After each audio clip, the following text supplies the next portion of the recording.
ये धरती है शहीदों की, संभल कर बोलना साथी। शहादत में रंगे मजहब, कभी मत घोलना साथी। नहीं तीरथ से है कमतर, शहीदों का ये मक्का है।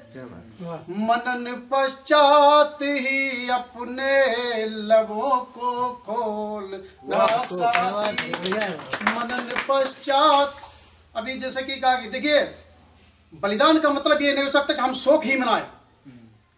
बलिदान हमें कभी की फक्र से बिल्कुल लवरेज कर देता है और हमें हर्ष मनाने का अवसर प्रदान करता है। बेशक महात्मा गांधी जी आज हमारे मध्य नहीं, लेकिन उनके विचार हमें कहीं कहीं ऊर्जा देने का कार्य करते हैं। हम इस बात को बहुत ही साहस लेते कि उनके विचार आज भी हमारे जहन में, हमारे दिलो दिमाग पर आज भी जिंदा है। ये हमारे लिए गर्व की बात है कि चंदन से अधिक सुगंध है इस माटी में। ये जो हमारा शाहजहांपुर है, प्रश्न करना चाहता हूँ कि यहाँ का टुटकुंजिया नेता अगर कोई केंद्र में मंत्री बन जाता है, तब कहा जाता है कि हमारे देश का शाहजहांपुर का नाम रोशन किया गया। इसका मतलब आपको अल्प ज्ञान है। उस दिन शाहजहांपुर का नाम रोशन हुआ था जब रोशन ने अपने रक्त से फांसी फंदे उसको जब रोशन किया था। उस दिन सही मायने में शाहजहांपुर का नाम पूरे विश्व और दुनिया पर। आज के नेता जिन्हें हम नेताजी नेताजी कहकर पुकारते, क्या नेता कहलाने के योग्य है? छल कपट चोरी चपारी और हेरा फेरी के माध्यम से आपने अगर कोई तमगा हासिल कर लिया तो मेरे माने वो तमगा बिल्कुल नहीं ले। और नेताजी की उपाधि कहलाने का वही हकदार है जिसने कहा था कि तुम मुझे खून दो, मैं तुम्हें आजादी दूंगा।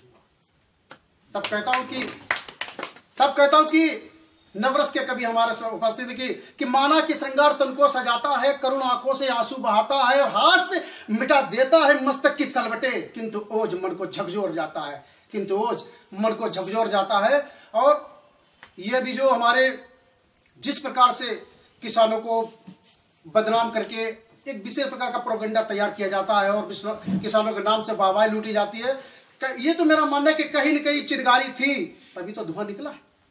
तब कह पढ़ता हूं कि किसानों की वास्तविक स्थिति क्या है आज की, कि देश का किसान परेशान रोता जार जार, तंत्र सरकारी सांस लेता न डकार है।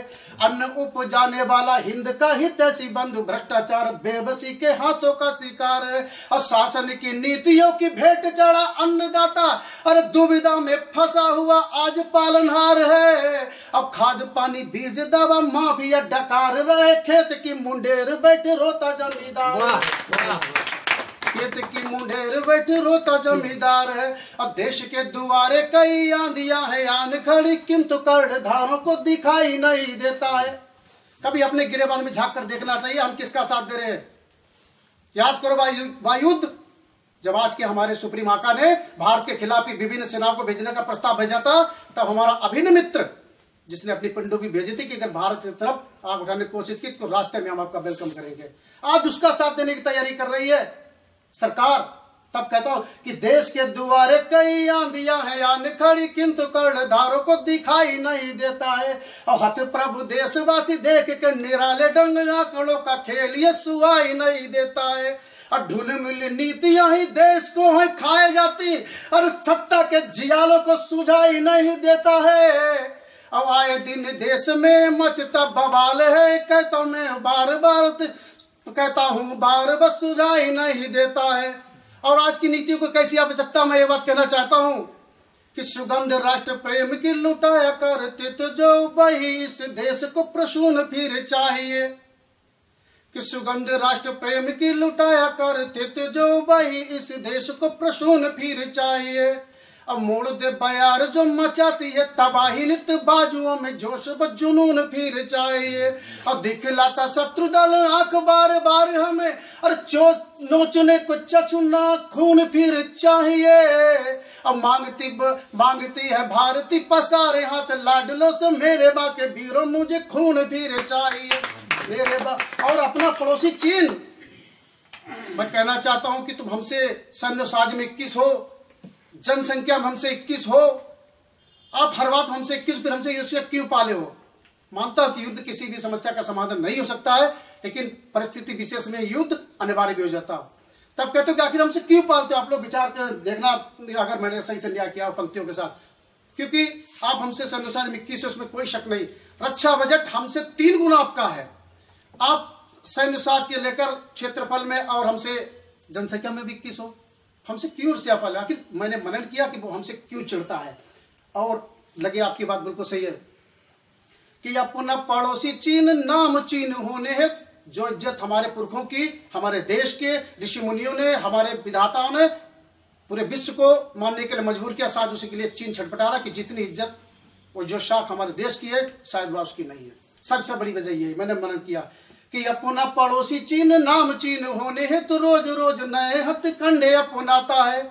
और एकता अखंडता ना उससे है देखी जाती खुशहाल, हिंद देश उसको नभाता है। और देखी धाक दुनिया में चीन हिंद वासियों के मन ही मन रोता और खिसियाता है कि सीमित संसाधनों के बावजूद हिंद देश दुनिया में सरपट दौड़े भागे जाता है। और जब हमारी सत्य हिंसा को कमजोरी मान ली जाती है, ये मान लिया जाता है कि भारत बहुत ही ज्यादा उदार प्रवृत्ति का है, शांति प्रिय देश है, तब मैं कहता हूं यहाँ पर बहुत बड़ी भूल हो जाती है विपक्षियों से, बहुत बड़ी भूल हो जाती है शत्रुओं से, क्योंकि हम महात्मा गांधी के वंशज नहीं अपितु उनकी विचारधारा का समानता रखने वाले सुभाष चंद्र बोस, चंद्रशेखर आजाद के भी वंशज है।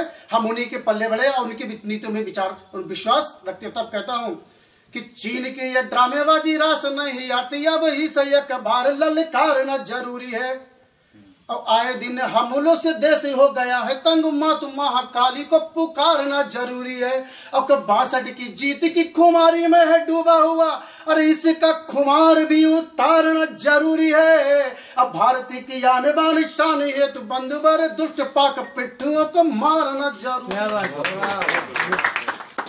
मित्रों, एक बात और कहना चाहता हूं, किसी ने कहा है हमारी पहचान हमारी तिरंगा है। सरकार की नीतियों का तुम विरोध कर सकते हो, अधिकार दिया है। प्रधानमंत्री का विरोध कर सकते हो, तुम्हें संविधान अधिकार दिया है। सरकार की नीतियों, सरकार का विरोध कर सकते हो, लेकिन तिरंगे का अपमान करने का तुम्हें राष्ट्र ने, संविधान ने कोई अधिकार नहीं दिया है। और उसके समानांतर ध्वज फहराने का सीधा सीधा अभिप्राय यही है कि तुमने उस ध्वज में मान्यता देना छोड़ दिया, अर्थात राजद्रोह की स्थिति में आता है। तो मेरे कहने का अभिप्राय यही कि मैं अपने तिरंगे, हमारी पहचान हमारा ध्वज है, हमारा राष्ट्रीय ध्वज है। राष्ट्रीय ध्वज से किसी खिलवाड़ करने को किसी को कोई हक नहीं। और इस मट्टी में, चंदन सी माटी में अगर आपने पढ़कर, यहाँ का पानी पीकर, यहाँ का अनाज खाकर उसके साथ अगर दगा करने का प्रयास करता तो निवेदित करते पंक्तियां कि जिसका अनाज पानी आबो हवा रग रग उसके ही साथ घात क्यों बतलाइए। और जुबा बेलगाम होती जाती जन सेवकों की रोक अब लंब अब इस पे लगाइए। अब बोलते कहां से तुम किस हेतु बोलते हो, अरे भली भांति जानता हूं नहीं समझाइए। अब इतना ही प्यार यदि आता पाकिस्तान पे तो जाके पाकिस्तान पाकिस्तानी बन जाइए। समय को देखते हुए मैं अब ये परिवारी को इस समय विराम दे रहा हूं और बहुत